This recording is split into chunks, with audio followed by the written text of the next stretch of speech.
We would like to begin by acknowledging the traditional owners of the lands on which this project is recorded, the Wurundjeri people of the Kulin Nation. We would also like to pay our respects to elders past, present, and emerging.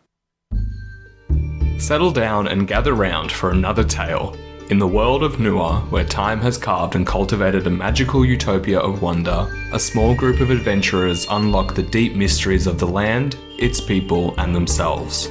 Welcome to the Down Under Dungeon podcast.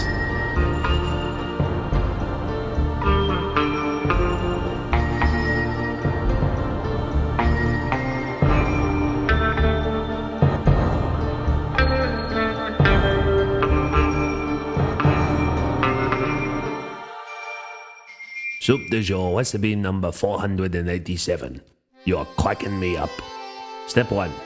Successfully kill a kraken and harvest the tender meats from its now lifeless tentacles.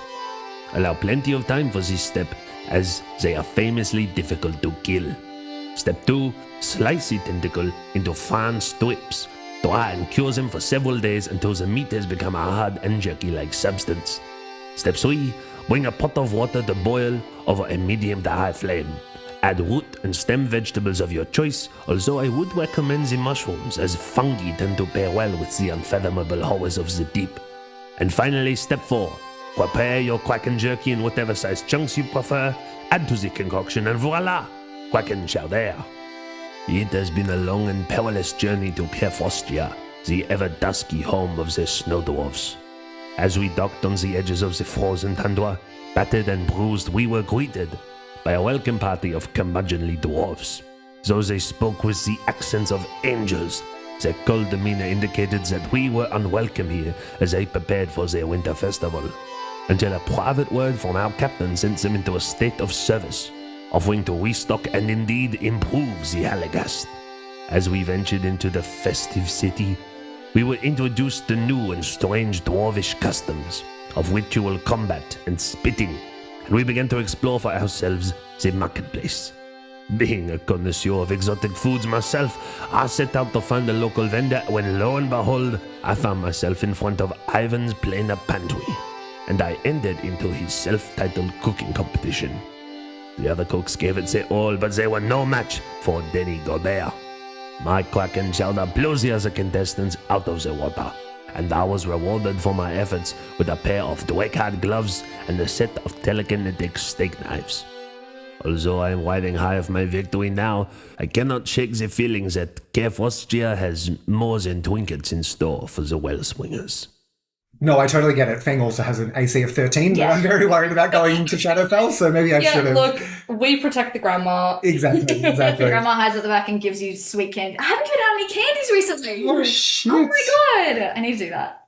That's sacrilegious. Oh my god, I need to get some dwarven candy. I think the candy kind of lost its charm after you realised you were an undead avatar wandering the material plane. You had a few more issues to worry. Denis making some more candy? Well, gang, you arrived in Kerfostia last week. I'm sure this was. Bloody cold. Very cold, very harsh. Not with Promi there. No, I was talking about the dwarves. But you all arrived in the city. Holly was able to charm her way through the guards at the dock and organise for the Halagast to be repaired after your journey. And you all made your way into the city, disseminating the crew off to do their various lucrative or not so clandestine activities. You made your way to the town square and started intermingling with the dwarven culture, and that is where we find the Wellspringers now. Now, Denny, you have just emerged victorious from Ivan's cooking competition with, like, it's almost like when you win a raffle and it's like a big basket with like cellophane wrapped around it. It's like chocolate frogs. Yeah, chocolate frogs, all of that. And you see Denny's beaming from ear to ear. But that's not where we're going to start, actually. We're going to start in the crowd of onlookers, specifically Lysandra and Feng. Very conspicuously tall amongst the sea of dwarves. What are you two doing as you erupt into applause as Denny hoists his prize above his head? Lysandra turns to Feng, sort of looking back to Denny, looking back to Feng. I really thought that heart stew was the only thing he was good at making, but clearly he's good at other things as well. Feng will just like scratch his head and be like, remind me never to try his hot stew. Surprisingly, it's quite good. Gross. But also, I was kind of hoping that he got that, pocket knife. That would have come in handy a little bit. That would have been a better prize, but those look pretty good. So, Feng, I wanted to check in with you. After we left Feldspar and the Priory, are you okay? You sort of had a bit of an outburst. Oh, what outburst are you talking about? I have a few of those. She just kind of stares at him. When we were meeting up with Denis after he stole the map, you got upset over the Priory and Yellen and believing that she's going to be the next who knows what. I don't even want to think about it. I understand why you were upset, but you seem to take it quite hard. I'm sorry if I made you feel like that. I definitely wasn't trying to do that. I just feel really comfortable around you and Louis, and I feel like I can talk about the things that are hurting me and also hurting the world, and it just kind of feels like all of these institutions are changing their minds just to try and maintain power and changing their morals. And I feel like if we don't call that out and acknowledge it, then we're kind of just letting them do whatever they want. And if we're really trying to save Laludrud, even though we need to rely on people in Feldspar, we can't let them dissolve into the same chaos that has happened in Laludrud. So I think if we keep these people in check and, well, maybe not keep them in check, but like call out their hypocrisy, I don't know, maybe we can kind of save a few more people. When do we get to have agency over our own choices instead of them telling us what to do all the time? We get to have agency now. You left your circle, right? You made that choice. You have that agency. I left the Priory and I don't want to go back. I don't want to be controlled anymore by that. We don't have to be controlled. I know, Screw them. It's really hard when a group took you in and that's kind of all you ever knew. And so when everything that you've ever known is shattered, which I know you know how that feels, it is really hard. And it's hard to know who you are as a person and trust in that. Feng, you're right, it is hard, and it's all I've ever known. I mean, I was raised from birth by a cult of witches that they didn't let me out of their sight. I was then snatched up by the Priory trying to make me a good person. Half of them thought that I was some monster, and half of them thought they could change me for that. And yes, they've had influence over me and over the decisions I've made, and I'll still continue believing what I was taught. But all of that pain, all of that anger, all that fear doesn't define me. All that abandonment doesn't define me, and it shouldn't define you either. There's a lot that I want to do. I really want to save Blaine. I mean, I want to save all of Laludrud, but it kind of makes me think, what happens after Shadowfell? What happens after we, stop yelling? Where do I go then? It's really hard not to know where your story ends. Why does your story have to end? Why can't it continue? I don't know, I feel like I've made a lot of mistakes over the time here. Maybe I don't deserve to. Mistakes are part of life. You can't learn without making them. Yeah, we've all fucked up, but we've done it together and we're going to get through this. Lysandra, you're not a monster. I don't want you ever to think that. And look, I'm glad that the witches were able to raise you to be such a strong person, but their cruelty doesn't define you, and don't let it ever haunt you again. Feng, you feel a sensation on your leg, and you look down and you see several of the Rhinebeard children have started gathering around you and start pulling and twiddling your fine thick fur through their little mitted fingers. And you see one of the little dwarven children looks up and he says, "Are you some kind of troll? Aren't you cold? Where are your clothes?" Hey little buddy, what's your name? Mother said not to speak to strangers. Your mother sounds like a wise woman. I'm not... She's dead. Oh, for fuck's sake, Emerson. What? It's hard life up here. Cold kills you. Giant walrus sits on you. Oh, no, dead. You're so right. Well, I'm not cold because, see, I've got this little friend right here, and I'm going to hold up the little lamp with Promi inside, and I'll point to it, and I'll say, this is my little friend Promi. I'm kind of like a fire druid. He keeps me warm, but with, not being too destructive to that around me. You see all of the kids' eyes go wide at the sight of Promi in this lantern. This, again, multicolored roiling bird nesting in a flame. And Feng spoils Promi. Okay? So I don't know what you're talking about. Promi is getting a little bit of a diva attitude, and is kind of very much like looking down in from her lantern, and she's like, it's too cold outside. Yeah, fair. These kids look up at Promi with eyes as big as dinner plates, and they explain to you, Feng, that fire for the Rhinebeards is a very important cultural thing for them. It keeps death at bay, empowers them to use their tools, cook, eke out a living when it gets really, really cold. And they look at you and they say, you command the fire? You control it? Well, I'm like a druid, Do you have any, druid circles here in Kefrosia? They nod and they say, yes, but it's more, a druid, farmer, same, Lysandra claps Feng on the shoulder. Yeah, he does control fire. He's pretty cool. Wow, show us! Sure. And I'll just cast the produce flame cantrip, mix it with some control flame, and start just making shapes in the air. Have I seen anything around that I would know what these kids are interested in enough of, what patterns or shapes to create? I could even call back all the way to episode 1 when Quig created some fireworks on the cart to distract the children. And so maybe, I don't know, I'm creating small little fireworks. It is coming up to a festival. But I don't want to draw too much of a crowd. Maybe I should. I'm going to do something cool to help. Yeah, go for it. Lysandra seeing Feng produce a flame. I don't know if this is going to work, but wants to cast Thaumaturgy to make the flame kind of flicker a bit brighter, spark a little bit with some sort of multicolored, bringing in a bit of that Quig essence with blues and purples and firefly sparkles. You see the kids start to dance around and try to catch the flames. They get burnt and they're and then they just start laughing again. Jesus Christ. I cast a restoration on them. How many hit points do these choose? Yeah. You put some burn ease on one of the kids. One of the kids goes down. Yeah. One of the dwarves says, wow, I want to control the fire too. I mean, sure, anyone can learn. You just... Great! And you see he takes a torch from a brazier and just into the city. Oh my god, can I chase the child?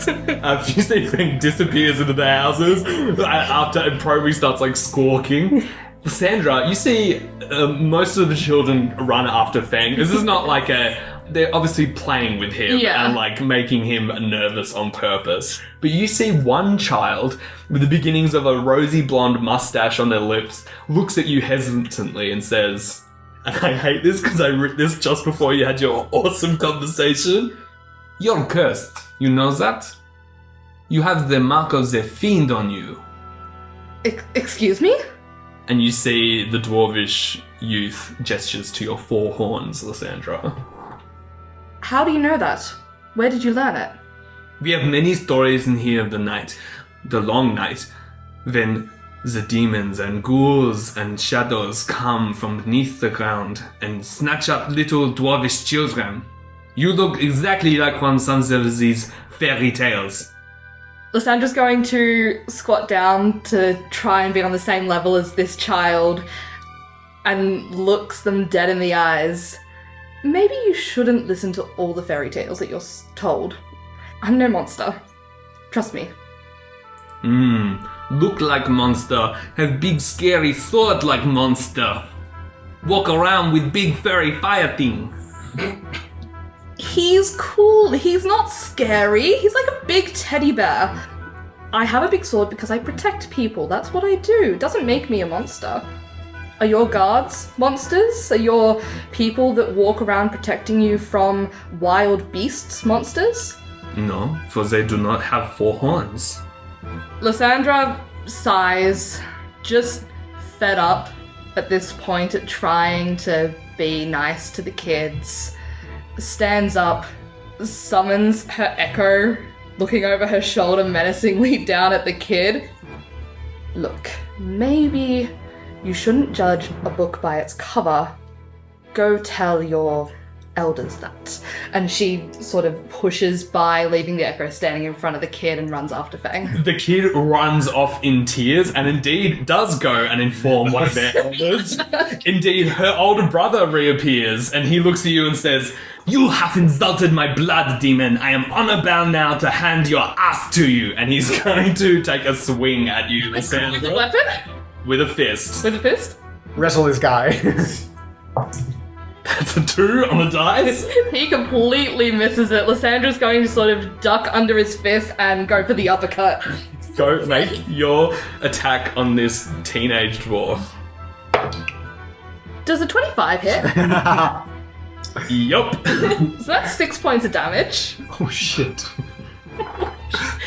You guys, I think Louis and Denny are basking in Denny's glory. Yeah, it still And sounds then great. all you hear is just this sickening crunch as Lysandra uppercuts this dwarvish teen so hard, lifts him off the ground a few feet, and he stumbles back. Dwarves part ways in the square, and you see 2 guards appear, housecarls to the Tundra King, and they look at you, Lysandra, and says, "What is the meaning of this?" And you see the dwarf, through a fractured jaw on the ground, says, "This demon has used her magic against us. Look at her, look at her." No, I have not. You incited a duel. Make me a persuasion check, Lysandra. Yes, sir. That's a 12. We'll roll for this little dude. Actually, where's my lucky dice? Absolutely no need. That's 17. You see the guards look at you, Lysandra, and say, You just came in on the ship, no? The ship, that's the dock." What of it?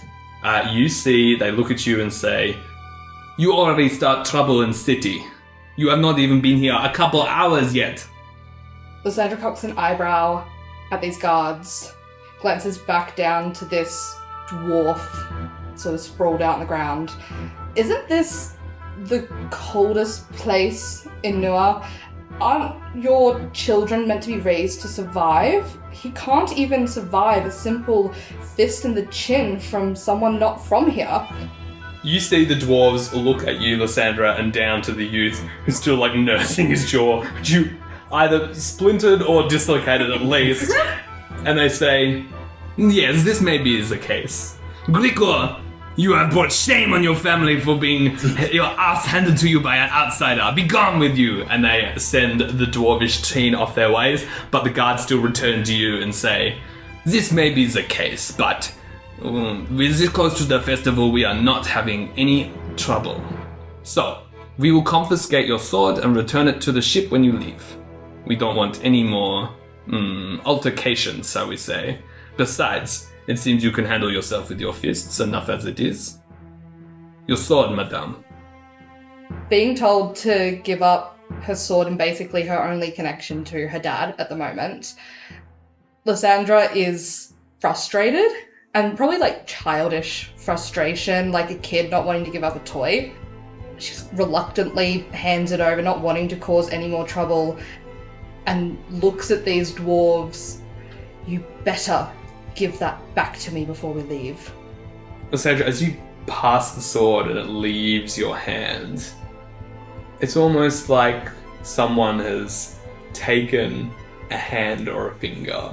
You've had this sword since before you even got to Laladrud.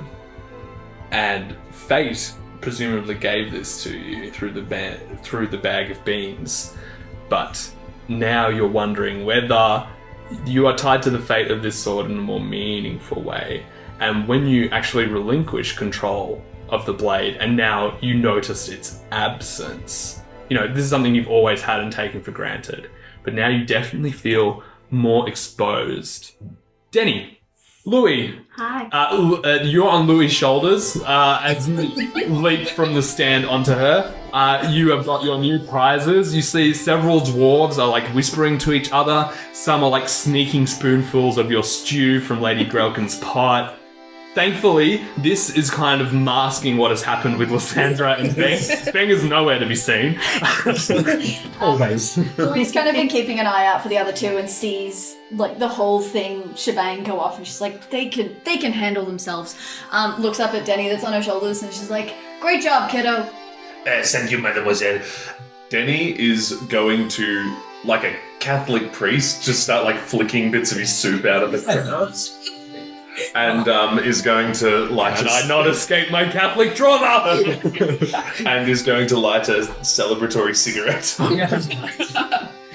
Great, now we have to put tobacco use in the disclaimer for this episode. I'm using prestidigitation to, as the soup spatters kind of go out, make them like sparkle and shine like little bits of like glorious soup that is being rained upon the masses.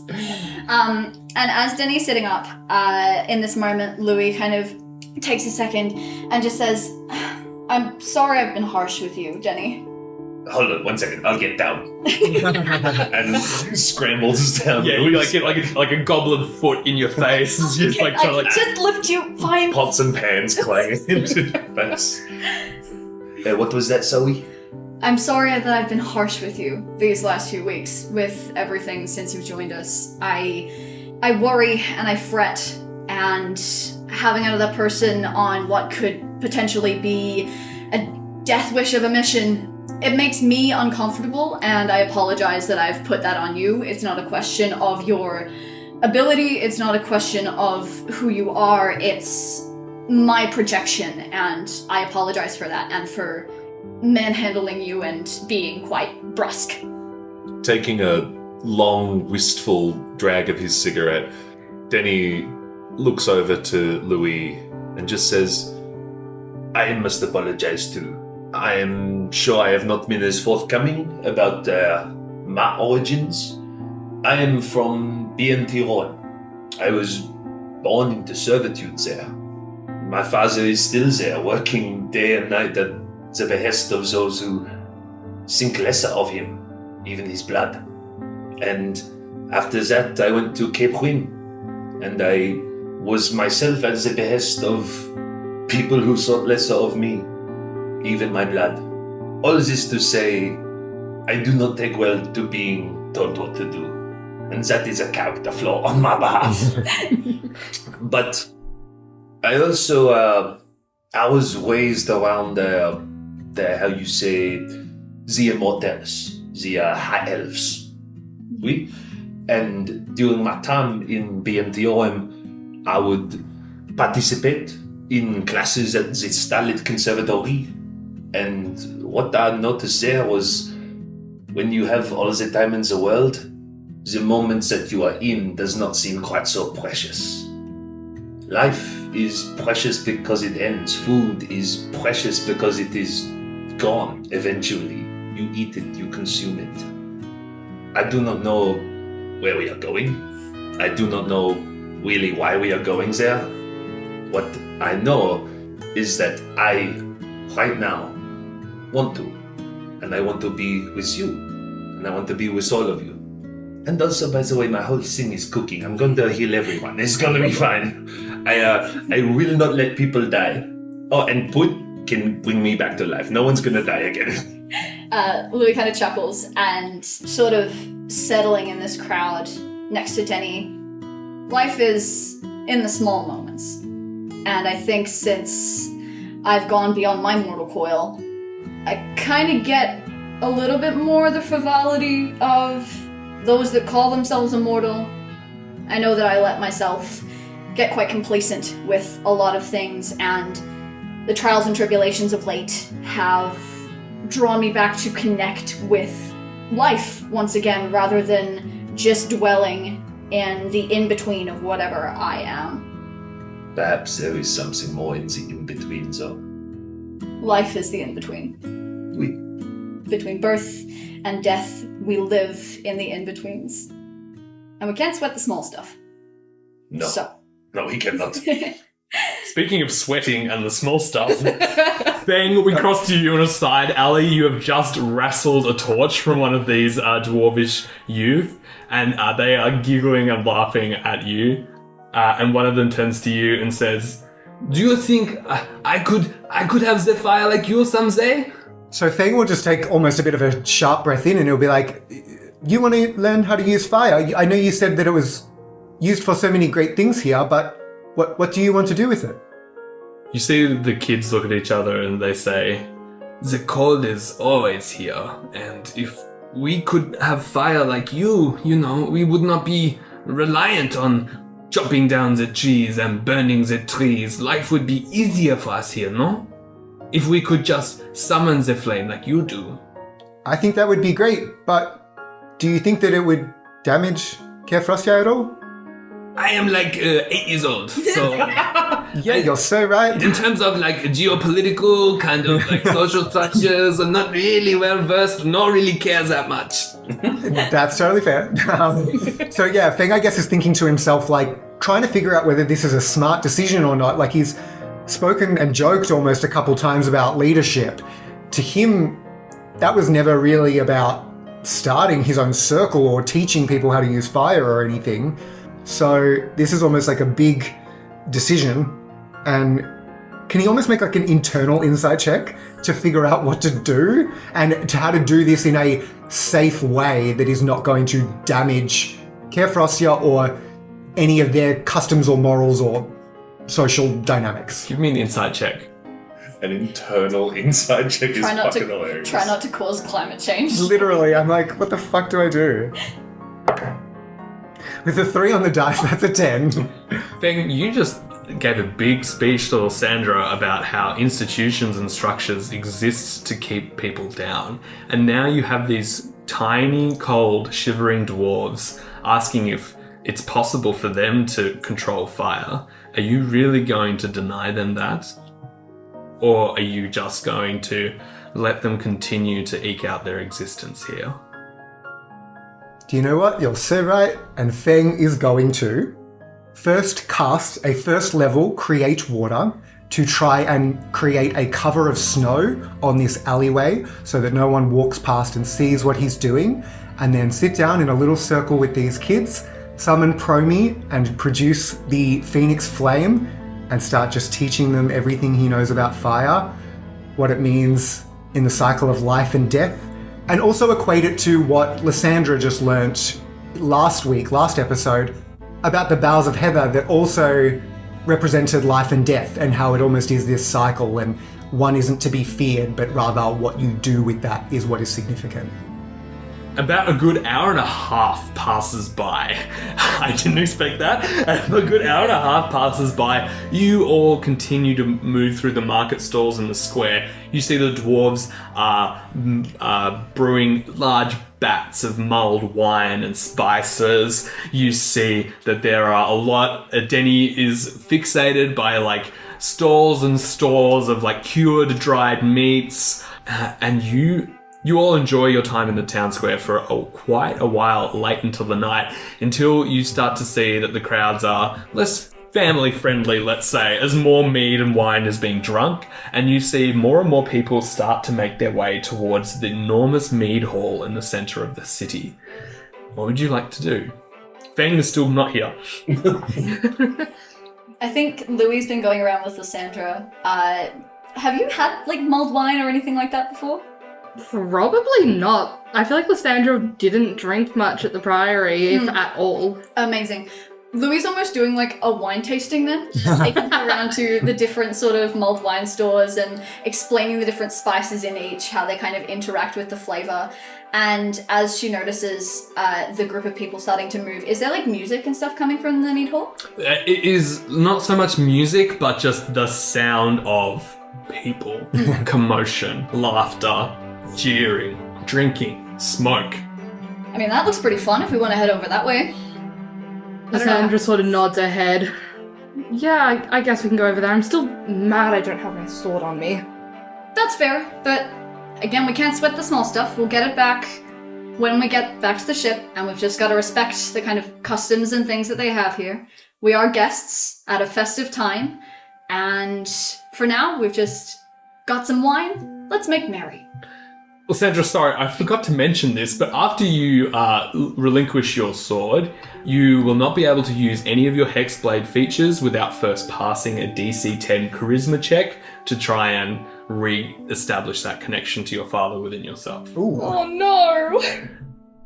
Denny, you rock up like a kid that has been let loose at a state fair without zero parental oversight. You've just got fistful of like foods on a stick in a bag. Doesn't matter. You've got it. Yeah. For research purposes, of course. No, because this is all scientific. There's nothing about this that is selfish in any way, shape, or form. I remember that Finkel went off to like a blacksmith. Is that too far away from where we're going? No, he's around, and you see he's definitely deep in conversation with the blacksmith, haggling over what appears to be some things he's purchasing for the ship. Excellent. I think Denny would like to go over to Finkel and the blacksmith, and I think noticing that they are arguing, Denny's going to send Pud over to interject and go, you see as Pud goes in and does what Pud does, you see the blacksmith is very ajar, and Finkel looks very annoyed as he tries to shoo Pud off like he's like an unwanted house cat that's just getting in the way. And he turns around, obviously realizing that you have sent him, Denny, and says, "Well, I must admit I've never had to keep a leash on any of my creations, but Denny, perhaps you might consider that in the past." A man is his own spirit. What do I mean? You cannot cage freedom. Cage freedom, he says, and then jots down something on a notepad. Is that your list of band names? Yeah, let's go with that. Oh, it's so worrying what you just said. What seems to be the problem here, though? What is the issue? Finkel says, "Oh, nothing, Denny. We're just bartering here. Obviously, it's the middle of winter, and I feel like I'm being, what's the word, shooken down?" You are being shooken down, you say? Yes. Denny's going to round onto the blacksmith and to go, You see this enormous one-eyed, bare-chested dwarf, and he's just glaring down at you, Denny. "Hello. My friend here believes that you are taking advantage of him. What is the issue? Why are you... How can I grease the wheels here?" You see the dwarf grumbles something to you in Dwarven, which you don't understand, but the Finkel leans down and whispers to you and says, "Supply and demand." Denny's going to look up at the dwarf, which is a weird sentence to say, but Denny's going to look up at the dwarf and say, "Look, you seem like a hearty fellow, a man who enjoys his food, no offense. Would you perhaps care for a favor or a delicious treat from the winner of Ivan's cooking competition?" And I'm going to flex, showing off the mittens, not the mittens, the oven mitts, and the kind of stretching just so that he can see the knives. Denny needs a WWE championship title for cooking. Yeah, was there a belt? Yeah. Are you offering him some of your stew as well? Absolutely, yeah. Give me a persuasion check, please. Persuasion check. Here we go. It's with your cookings instead of your charisma, Ooh. so I'll give you advantage. Hooray! 11. DC was 10. I'm a master of negotiations. I need you to roll 2d20s for me, please. I can do that. It's a 3 and a 14.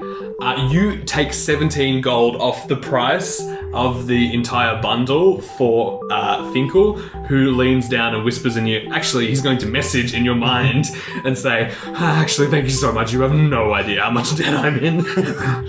Crippling. Can I respond to that in his mind? Yeah. Finkel, are you okay, man? It doesn't matter.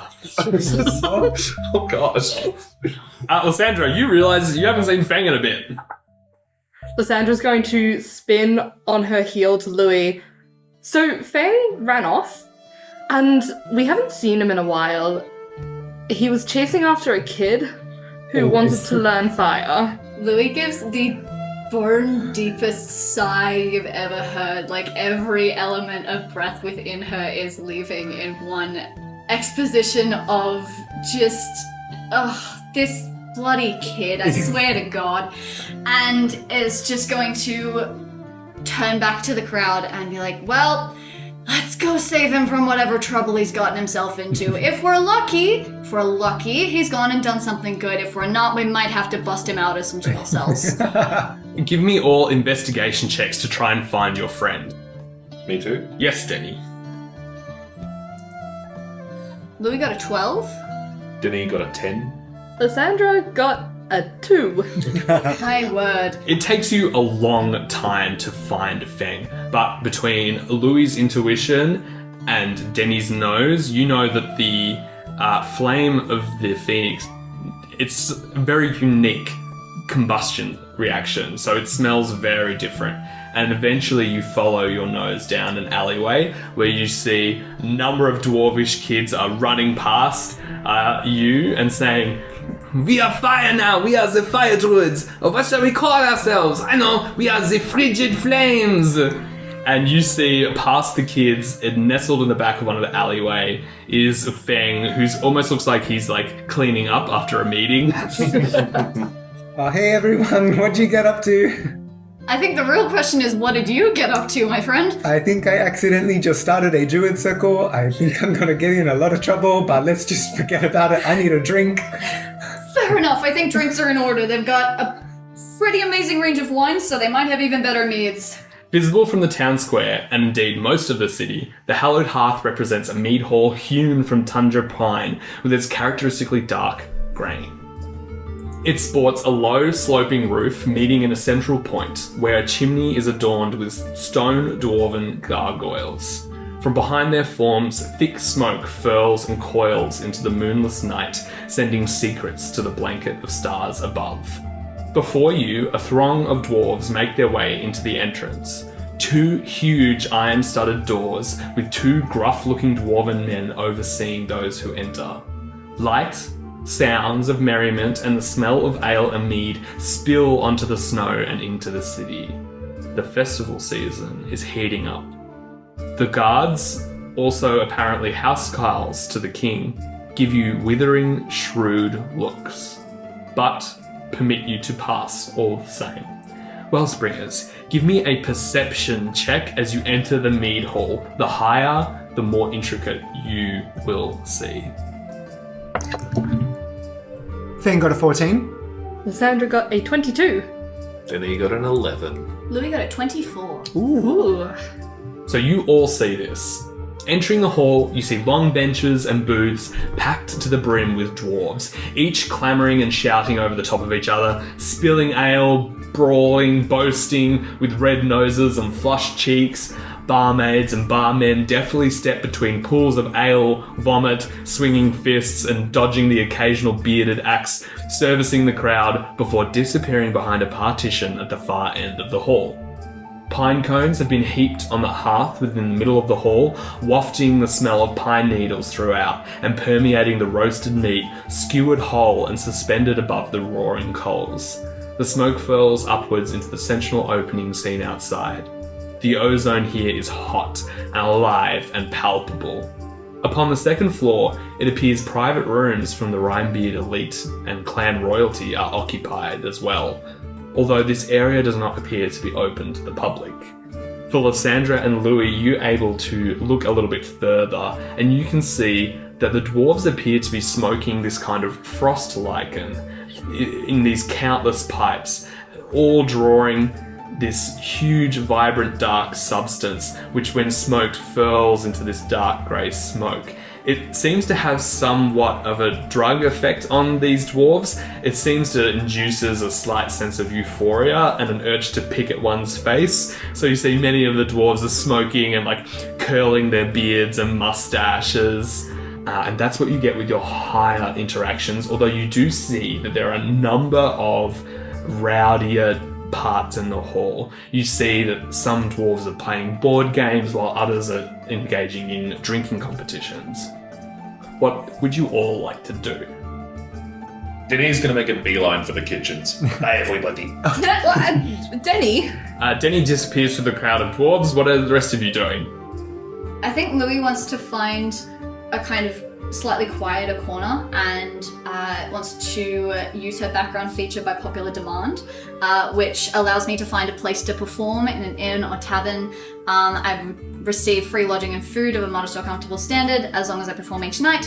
In addition, your performance makes you something of a local figure. When strangers recognize you in a town you've performed, they typically take a liking to you. So Louis wants to kind of bring out her flute and strike up a tune in the kind of style of the city, and wants to sort of be a little bit of a wandering minstrel and pick up on any conversations she might be overhearing. Everyone else? Lysandra's going to turn to Feng. So Louis already kind of got me drinking, and now I'm in the mood, so why don't we go and continue on? Because I've had my sword stolen from me, and I can't get it back until we leave, so I need to pass the time. Sounds good to me. I just accidentally started a revolution, so let's go. I'm so proud of you. Thank you. Lysandra, one particularly ruckus part of the table sports a huge barrel of mead, tapped and laying on its side next to two large empty flagons. A particularly rotund, red-faced and jolly Rhinebeard is jeering at his onlookers, daring any in their midst to challenge the mighty Rock Groin himself, granted the name for drinking a barrel without ever having to relieve himself. Rock groin. You laugh, but I literally looked up online dwarvish last names, and that was there, and I was like, done. I love it. How'd you find my OnlyFans? Lysandra is going to give Fang a cheeky look and stride on over and sit down opposite this dwarf. You hear a few oohs from the crowd as Lysandra takes a seat. No one has seen the likes of you here before, and Rockgroin himself kind of looks a little bit taken aback, but nonetheless looks at you and says, "Give it your best shot." As Louis is kind of wandering past with her flute playing, can she please cast Enhance Ability on Lysandra as she's walking through? She is going to give you Bear's Endurance. You have advantage on Constitution checks, and you also gain 2d6 temporary hit points, which are lost when the spell ends. So you'll get 5 temporary hit points and advantage on Constitution checks for an hour. Beautiful. And just checking, those Constitution checks, they're not saving throws, they're just Constitution checks? Just check. Cool. As he begins to pour out flagons, I need you to make 5 Constitution saving throws, Damn it! ranking them from highest to lowest. Okay. Can I also give her a bardic as a moving class? No. Damn it! I'm rolling them all at once? Yeah. So, with a plus 4 to Constitution, the total scores would be 22, 21, 14, 14, and 5, with a natural 1 as the last one. Oh, so natural 1 is a natural 1, Yeah. so you don't add your modifier to that. Well, I was hoping I could, but you know. You see, you drink Rock Groin under the table. You beat all of his Constitution saving throws, but with that nat 1, you still munt at the end of this. For our non-Australian audiences, you chundered, vomited, expelled yourself all over the floor, and the dwarves kind of like roar in like disgust and laughter. You defeat Rock Groin, and you see that a couple of bookies thank you for spruiking their business because everyone bet against you, and they give you a commission of 150 gold for beating Rock Groin. Awesome. Shit. Unfortunately, for the remainder of the evening, you gain advantage on every charisma skill you make. So that's check or saving throw, but you will have disadvantage on dexterity for the same. So dexterity checks, skills, and saving throws. And you all see Lysandra is turned. I'm really enjoying this motif of Lysandra vomiting every time she drinks. Look, Lysandra, like I said before, hasn't really drunk in the past, and so now is kind of letting loose and not being controlled by the expectations of an institution, and she's having fun. Feng, Yo. in some of the more quiet, or let's say, less cacophonous spaces of the hall, more somber Rhinebeards are engrossed in what appears to be a board game. Give me either a perception or investigation check. Sure. It's a 13 perception. You overhear the dwarves call this game Tabble. The game takes place on a square grid. Either player has a group of pieces. One dwarf has their pieces centrally and tries to move his king to the edge of the board and end the game. The other team has their group around the outside and must move inwards to capture the king and win a game. A game of skill and strategy. The dwarves take a long time to make their moves, and any onlookers quickly lose interest and move to more engaging parts of the hall. He's gonna look at this board game, almost like curl his face a little bit, like he's trying to understand it, but genuinely, that description almost confused me. So for everyone at home, Tavil is the Nordic version of chess. So Feng is just gonna like scratch his head, trying for almost a few moments to work out this game, and he's gonna try to shuffle into a seat at the table and say, "Is this the only game you play? I really want to play some games, but this honestly looks a bit too complicated for me. Has anyone heard of Liar's Dice?" Give me a persuasion check, Feng. How does a 5 do? You see some of these dwarves do take interest in your game, especially when you mention the possibility of betting and getting gold from this. I will say with a 5, you're only able to convince 5 dwarves to play with you. Not bad. So, this is how it's going to work, because we're not going to play 5 games of Lies and Dice. Are you sure? You can either make 5 deception or 5 sleight of hand checks to attempt to swindle the Rhinebeards that you're playing Liar's Dice with. They are new to this game, so you have a significant advantage here. The DC for the Rhinebeards to notice you swindling them is 10. Every check above that will be a win. So please give me 5 deception or sleight of hand, whatever you'd like. As Louie's moving past and she realizes that the enhance ability did not work on Lysandra and that she is now kind of stumbling around, kind of just rolls her eyes a little bit and moves over towards Feng with the music kind of moving from her flute, and is going to cast enhance ability again and is going to give him Cat's Grace, which gives you advantage on dexterity checks, and you also don't take damage from falling 20 feet or less if it is incapacitated. Feng jumps off a cliff. Lysandra, as the temporary hit points leave you, you feel even worse. Feng. Once again. Yeah, once again.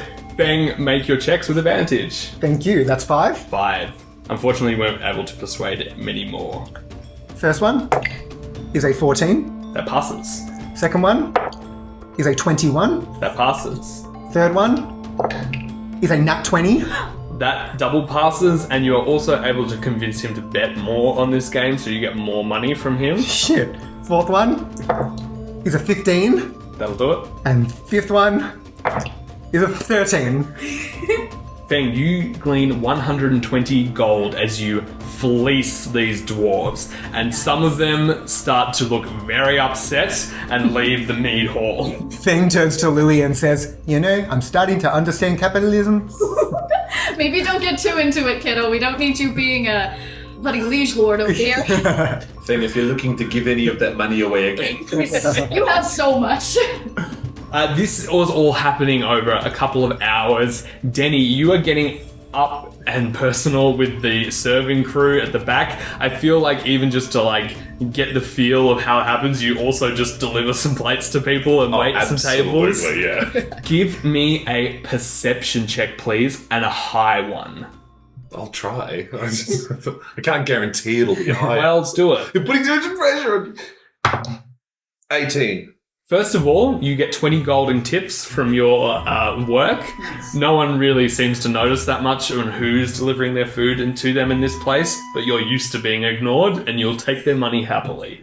You do see amongst your co-workers, there are some young dwarvish men, clearly not staff, but they are affiliated. They periodically start to tap dwarves on the shoulder and whisper something in their ears, and some of these dwarves will wave them away, while others will quickly and quietly extricate themselves from their respective companies and retreat with these youngsters to the far left-hand side of the hall, disappearing from view. Can Denis grab his alchemy jug, summon his mage hand invisibly, and follow them? Yeah, sure. I don't know what you're going to do, but you can do that. Can I try and stealthily follow them? Give me a stealth check. Yes, sir. 16. As you approach the area towards the back of the vast hall where most of the servers retreat to fetch more food and ale for the horde, the haze of pipe smoke and seclusion from the central hearth provides a small secluded space where a large woodpile sits. Denny, with that stealth check, you just jump immediately into the wood pile and dodge the hands of some of the servers who are reaching in to grab wood for the fire. And you observe in this space there are 2 sconces, each with an extinguished torch. One of these youth comes to this place, pulls the torch on the right, and you see he melts through the wall. You can give me an Arcana check if you'd like. I would love to do that. DC 5. I have the +7. Denny, you have spent so many lectures at the Starlit Conservatory, you know an illusion spell when you see it. Wait, illusion. Oh, right. Sorry. I was thinking, wait, so they're not going through this? The dwarves are illusions! I figured out what you meant. The wall is an illusion. Louis has a passive perception of 17 with his stealth check of 16, which you have seen him going off to the corner. Oh, absolutely, I will allow that. Perfect. She's going to just kind of make her way over and come up behind him what are we looking at?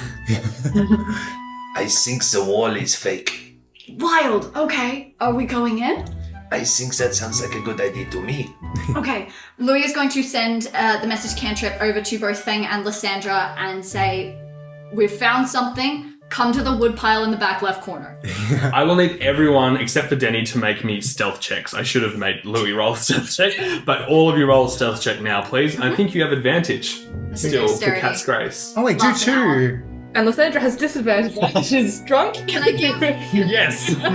Lysandra Bardic as she's making her way over? What's the range of Bardic? 60 feet. Oh, I did say it was a pretty big mead hall. No, it's alright. Let me roll with disadvantage. It's fine. I just wanted to give you something up top. Okay. Let's do this. I love sort of playing bull, fuck off, Bard, I love this! Sweet. 2 nat 20s, come on. So Lysandra rolled a nat 1. Oh, fuck. Louis got a 16. Feng got a 15. Louis and Feng, you're able to make no one's paying too much attention. It is a nat 1, so you do make an absolute mess. You tread on some of the dwarves' beards. They shout and jeer at you. Someone throws a tankard or a flagon of mead. It barely misses you and hits in the back. It's almost like the most obnoxious person in a movie theater, and they're right in the middle of the movie theater, and they need to pee, and they're letting everyone know about it. I'm going to say, Lysandra, you can, with that nat 1, I will say you can try and mitigate it, but it'll cost you some money. I mean, maybe just give them something more to look at. I like this new system of just paying your way through. What is happening? Lysandra's going to find the closest tankard of mead or whatever it is, grab it, no matter who has it, down it, and put some gold on the table and continue walking. You are able to move to that area unmolested, but you are stopped by one of these small dwarvish kids who are obviously facilitating whatever is happening here, and they say, "Oh, madam, you cannot be back here. This is a private section." Are they saying that to Lysandra? Just to Lysandra. You have all stealthed and not being noticed. What do you mean I can't be here? I beat the guy over there in a drinking contest. I'm clearly deserving of it. Which guy? Oh, Rockgroin. You see his eyes raise at this and says, "Oh." You see he is not so impressed by this and is still barring your way entry as it's almost like a responsible sale of alcohol. This person is too drunk to... Can I roll a perception check to see if I know where these guys are? Not with this drunkenness, I'm going to say. And not with that nat 1 either. Yeah. I have to honour that. Denis is going to lean down to Pud and whisper to him, Go kick that kid in the shins. Okay. You see Pud, this is not the first time Denny has used Pud for this exact purpose. So I feel like Lysandra's like, oh, I know what's happening here. And you watch Pud like line up a kick at this NFL punter. like straight into his shin, and you are able to dart past them and into the illusion with everyone else. I will say, Pud is not going to be well looked after. Pud's got decent dexterity. He's best at dexterity, so I would love for Pud to just be like Tom and Jerrying this kid. Just full on, just running around. Okay, let me just do this before him. What's Pud's dex modifier? +2. Oh crap, he got a 20, a 19, and a 16. So you see, Pud understood the assignment and just starts to make a massive distraction. Can I get you all to make perception checks, please, as you move through the illusion? Sure. Denny got a nat 20. Nice. How many nat 20s have you rolled these last couple of weeks? Too many to count, mate. Feng got a 22. Louis got a 26. Sandra got an 18. I hate to be the DM. Who has dark vision? Who doesn't? Okay, raising your hands. Denis has dark vision. Okay. Lysandra has dark vision. So with Denny and Lysandra leading the way, you descend into the concealed staircase. It is a tight spiral, and you use your hands to support your descent, brushing up against smooth, compacted earth, frozen solid by the permafrost. I will say very quickly as well, when you gave Feng the lantern, you said that it has an ability where I can shine at 25 feet, and I can choose who can see the light and other people can't. Correct. So we are all can see. Okay, wonderful. After what feels like too long a time, you emerge into a small antechamber connected to a subterranean passage. Lights and voices can be heard in the distance, and as you appear in the torchlight, you behold a small arena. Dug from the frozen earth and lined with circular stone benches, packed with Rhinebeards. But not just any Rhinebeards, well-to-do Rhinebeards in their finery and clan colours. It appears only the select few get to witness this spectacle. Deep in the pit of the arena, you see two false trapdoors, roughly 50 feet apart. After a while, a druid beastmaster steps forward, where scarred form with a snow bear pelt slung over his shoulders. He gestures with his hand, which has 3 fingers missing. Welcome all to this darkest of winter nights, for this age-old ritual among dwarves. For Brokia declared we are not to shed dwarven blood on this day of sacrifice, so we must find alternative ways to share in the glory of battle on this most hallowed of eves. Draw your champions, place your bets, the beasts will be let loose momentarily. And that is where we will end our session. What is it with us and getting into betting rings? I know. You know, I feel like we need clan colours here, right? Like, we are the Wellspringer clan, so surely we need our own colours. We make our own tartan. I'm the Wellspringers. Yeah, I mean, Louie's got creation magic. She can just create us a banner. I mean, literally, she does a lot of embroidery, so yes. Great session today, as always. Does anyone have a selfless plug for today? So I have a shout out this week. I've recently been watching the new season of Arcane, and I just wanted to shout out the composer of the music for the second season, Alex Seaver, whose stage name is Marco. The music is just incredible and so full of emotion and passion, and it makes the show so much more interesting to watch. So that's my little selfless plug. I think the thing I really appreciated is, whilst it's not necessarily my favourite show, I really enjoy that it's picked a very specific stylistic choice and stuck to that. Yeah. Is Imagine Dragons in season 2? I believe it's the theme song, so yes. That's enough for me. I was rewatching the season the other week, and there was like that music video in one of the episodes, and everyone was just like, what the fuck are you watching? Yay, Imagine Dragons. Oh. We're starting out the individual composer, not the band. No, I'm not. I would like to de-shout out Imagine Dragons. So, as always, gang, don't forget to follow us on our socials at Down Under Dungeon Pod and follow all of our links on our link tree. Send us or tag us in any of your fan art, and you can always reach us at downunderdungeonpod@gmail.com.